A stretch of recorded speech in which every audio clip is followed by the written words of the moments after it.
Good morning, good afternoon, good evening, folks. Michael Zuber, one rental at a time. And something I'm always trying to do is tap my personal network to bring you experts in areas where I have zero experience. So, what do we have for you today? We have a ground up developer. We have somebody that has moved out to Texas looking to do new developments. He's putting a lot of money to work. He's going to talk about supply chains, inflation, multifamily, single family.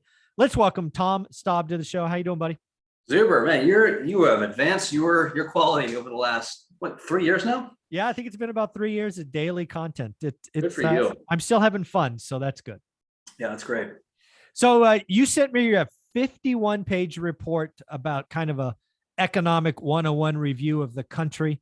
I want to kind of step back from that. We can obviously highlight numbers, which I hit on the daily financial news, but I want to talk about how it's impacting developers, right? You are looking to put ground up development, and you have had supply chain issues. You've had inflation, you've had higher rates.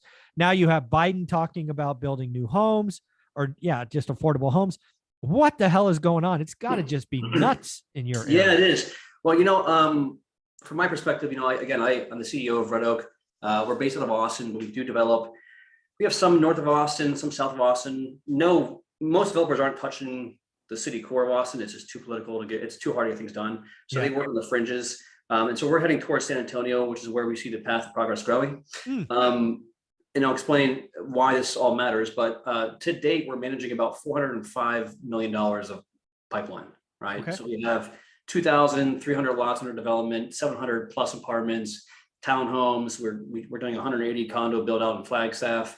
So a lot of money, and what that comes with is a lot of responsibility. So yeah. I hired an in-house economist about 2 months ago from the UPenn, who also comes from Johns Hopkins for journalism, and she's fantastic because, as you know, when you have a lot of responsibility, there's so much news that you have to be reading, and I don't have time for it. So what we do every quarter is we send out this report that you got, which is to your point, 50 plus pages. Yeah.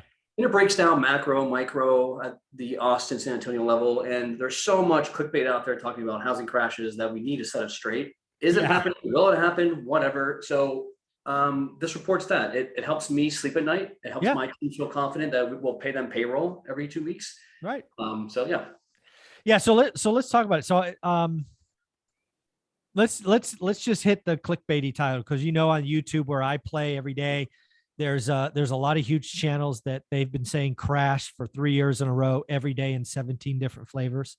Obviously, your orientation is very much Texas based, so we'll leave that caveat. I think Texas has a lot going for it. What do you see? I mean, is Texas real estate just going to crash and fall off a cliff, and everybody's going to go bankrupt, or what's going on? Yeah, I mean, the net of it is no, right? Just no. Yeah, the net of it is no. And there's a number of reasons why, but one thing that I did on a recent conference call to my investors, and is actually very much aligned to what you've done before, which is this idea of, hey, great that we're seeing interest rates go up, prices go up, but what does it mean in real terms? Real terms has to factor in wages and income growth. And so you have a great video. If you haven't seen it out there, find that video or maybe put it in your channel. And our economists and our in-house team think that risk really shows itself around 7.5% on a 30-year fixed. Okay. So, and you still have to factor in the fact that some of these states like Florida and even Washington or Texas, there's no income tax. So that still weighs in. And yes, there's a property tax argument. But anyway, so long story short, when we factor it all in, there's just too many people moving to the smile states. Yeah. There's just not enough supply happening, and people don't want to rent. And until that lets up and changes, and I think Biden just yesterday announced their new efforts because of this, they see it. Until that changes, I don't see how a crash happens. Yeah. So I think there's a couple of things I want to break down here. And again, we talk about the daily financial news. I've got 7 or 8 millionaires that talk every week. So let's break down this report in Texas specifically, right? What happened over the last 2 years? We have seen population movement. I don't think it's a shock to anybody that New York and California are actually losing population. 2 years in a row, California has lost population. In addition, we are not getting the next generation of engineers, which I think is a larger problem, because that's a trend. Once broken, you don't get back. where they're going to Texas and Nashville and Florida and these other places. So we have some pretty negative sentiment that's growing in California and New York. Where are they going? Well, it's pretty clear. You can look at U-Haul and these other moving institutions. It's very clear where people are going, and Texas and Florida are huge beneficiaries, as is Arizona, as is Vegas, so on and so forth. The smile states. So what happens? Well, it takes a moment in time to decide to move. It's a moment. It takes years to build something new. So what we have seen, and I think Boise, Idaho is the largest example of it because it's a very small footprint area that got inundated with new population. So you're seeing Boise, and I've called out Boise specifically for about 9 months is like, yeah, that one scares me. Scary, right? Scary. Yeah. But Texas, Florida, very different, right? Yeah. Texas is huge, right? Austin, and these are huge. It's not like you've taken a population of 80,000 and jumped it to 120. Where's the 40,000 houses coming from? It's not coming overnight. So I think Texas has a lot going for it. You're winning for the population battle, and now you have companies going there. Oh my God. Yeah, well, and there's I can't announce it, but I will tell you that something's coming in June that will be near the same size of Amazon HQ2. Wow. And it's gonna, and I'll tell you, there's a lot of developers I'm talking to right now. We're actually more concerned by it because we're running out of water, for example. And there's a lot of money being funded by the Biden administration to fund the water, even sewer, but it's getting to a point where the growth is too fast in Austin. That's the problem. That's why these channels win with clickbait saying housing crash. They don't there's a video just out there the other day talking about wages not keeping up. And I actually talked about the top 10 cities that made the list. The reason those top 10 cities, which Austin is on the list, as I recall, is because you have all of these people moving from California that can pay nearly any price and they pay cash. Yeah. The wage discussion is irrelevant. I heard this thing the other, I wasn't at the lunch, but someone told me they're talking to someone from a trust fund and that said, these are the crappiest $10 million homes I've ever seen in Austin. And for whatever that's worth, I'm like, who's even thinking like that? What in the world? Yeah, exactly. There's so much money, levels to this game. There's so much money flowing to this area. It's crazy, and we're seeing it on our land prices too, making it harder to find deals, which is why we're going south. The one tagline, if I had to leave anyone here with something, today the population of Austin MSA is 2.2 million. Mm-hmm. By 2040, it's going to be 4.5 million. Oh my God, really? And that's just the Austin MSA. And I believe the San Antonio Austin MSA is going to merge in essentially one. And so you're going to have, 8-9 million people living in this area. What is, because I've been to both places, but I never drove. Is Austin and San Antonio like 2 hours? So, so when you think about Austin, there's the north area, which is kind of more family, mid 40s plus. There's the city core, which is I believe it's the youngest city in the United States right now. So I think 21 to 25-year-olds. Okay. Most people hang out in South Austin, 10, 15 minutes from the city, right? All right. So when you think about how close is something to Austin, I think of it as how close is it to South Austin? Sure. And San Antonio is about an hour away. Oh, so yeah. So for those people in California, that would kind of be like San Jose to Sausalito or so how about the other way? I guess it would be like Morgan Hill to San Francisco. Yeah, pretty much. Yeah. So, okay. So again, just to drive. So that's like 50 miles, maybe. I don't know. That's about right. Yeah. Yeah. So again, I think you're right. I think if it is that close, those are going to grow together. And really it's about job and population. Again, it takes a moment in time to decide. Then you mentally make that shift. I'm going to Texas. Then you sell your house, your crappy 1950s house in LA, and you have all this equity and you buy something cash. You're not really price sensitive. You're pricing the locals out. Then all these employers come in, wages go up. It's just a vicious cycle where I think Texas homeowners. Yeah, now there's one caveat, and not to go on a tangent here, but sure. the property taxes are between 1.8 to 2.9%. Okay. Yes. They can be high. Now that the problem I think with this area is that they reassess typically every year. Now there's a cap. They can only increase the gross taxable amount by 10%. Oh wow. So there's a cap to it, which keeps it somewhat in check. but that's the one complaint. But keep in Oh, mind, absolutely. everything else is cheaper too, right? So Yeah. Well, that's one of the reasons why, as you know, we talked about Texas a decade ago when I didn't go there, was because I could, I could fix my debt, but I couldn't fix taxes. yeah. So, that's just something to consider. But, a lot of people are looking at Texas, and again, I think you win with population. Yeah. And Yeah, then let's talk about building, because you actually brought Yeah. something up that I thought was really interesting for builders, Mhm. right? President Biden just talked about building 1 million affordable single family homes in 5 years.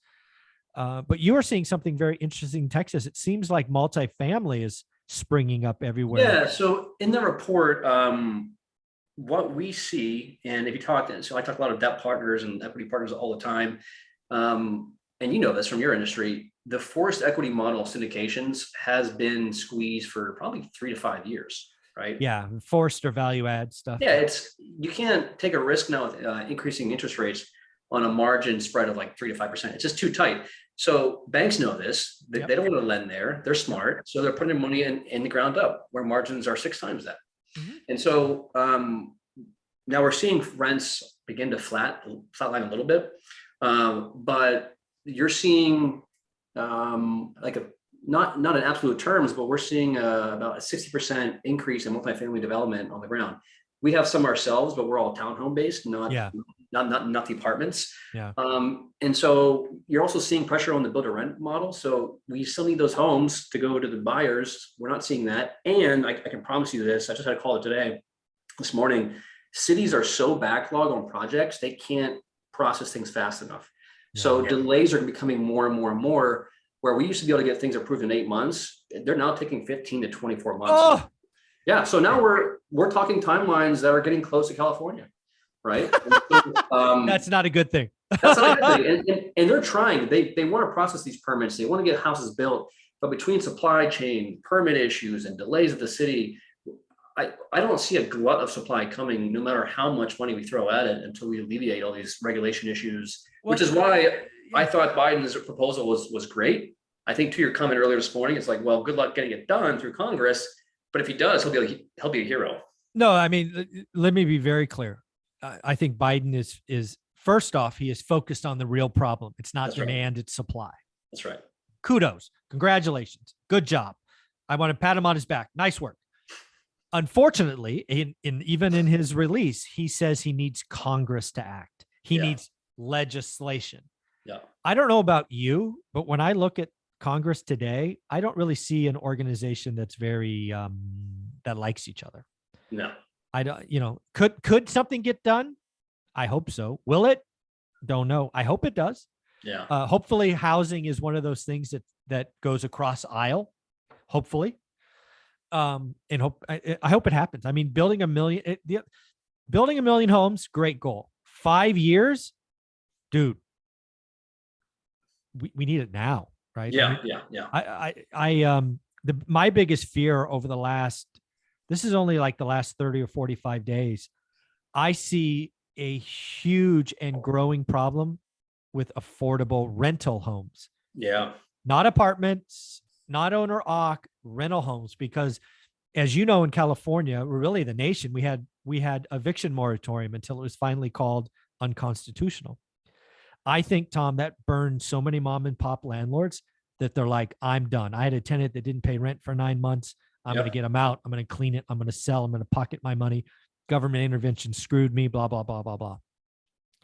We're going to lose 10, 15, 20% of homes. And oh, by the way, Airbnb is taking another 10%. And the thing's going to go the way of the dodo bird, man.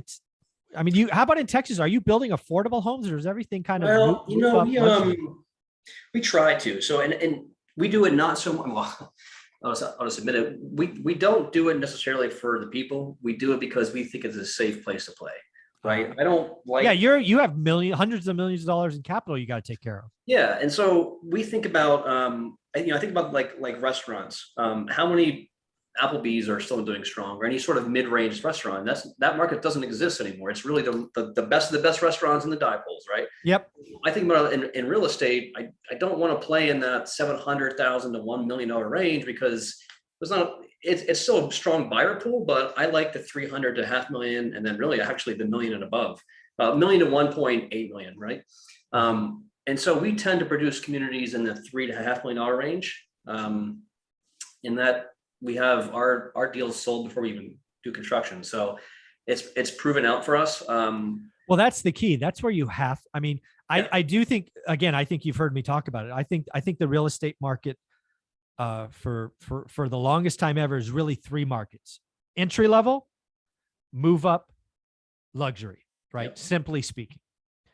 What we have seen the last 2 years is we have destroyed the move up market and the first time home buyer, because normally what happens is you buy your home and then you're in it for 5 to 8 years and then you move, you trade up, life happens, you make more income, you have more kids.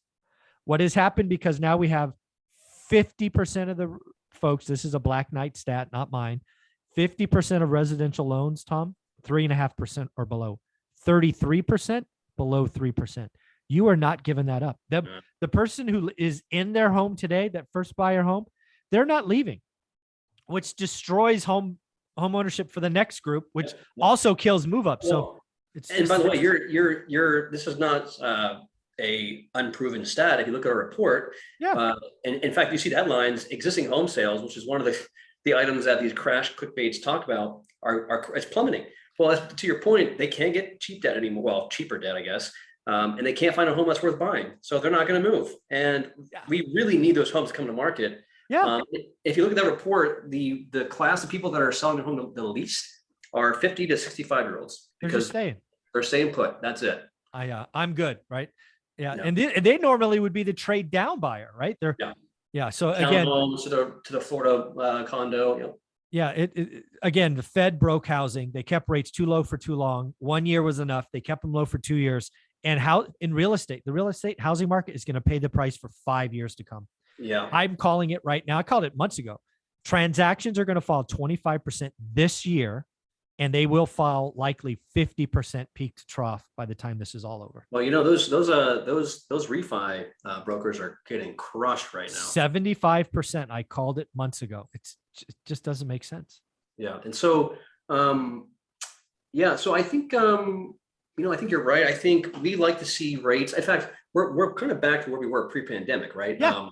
We want to see the rates between 5% and 6.5% range. By the way, this is where Ivy Zelman thinks they should be as well. I think this is where we would be. This would be a balanced market at this juncture. The problem is, to your point, the Fed has created so much backlog demand that we have years to get through that. Yeah, we pulled forward a lot of demand. Now you got a lot of people frozen. Real estate is not crypto. It is not. It moves so much slow. It's like everybody. Like, look at your Maslow hierarchy of needs. It goes water, food, shelter. Yeah, it's crazy. So do me a favor. Where can people find you if they want to do some investments in Texas, Austin? Yeah. So well, it's good timing. We have a few deals up and coming before the announcement that's happening here in June. So we do offer investors opportunities to invest in the range of 21 to 30% IRRs. And we can talk more about that on our deals. But our website, redoakvc.com, is a good place to reach out to us, and we can send you info from there. Yep. And again, if you want to reach out to him, I'm sure he would share the 51-page report. A lot of stuff there. A lot of stuff that I talk about in the daily financial news, just all in one place. It was very well done. Tom, thank you for your time. Yes, sir. Thank you. Mm-hmm.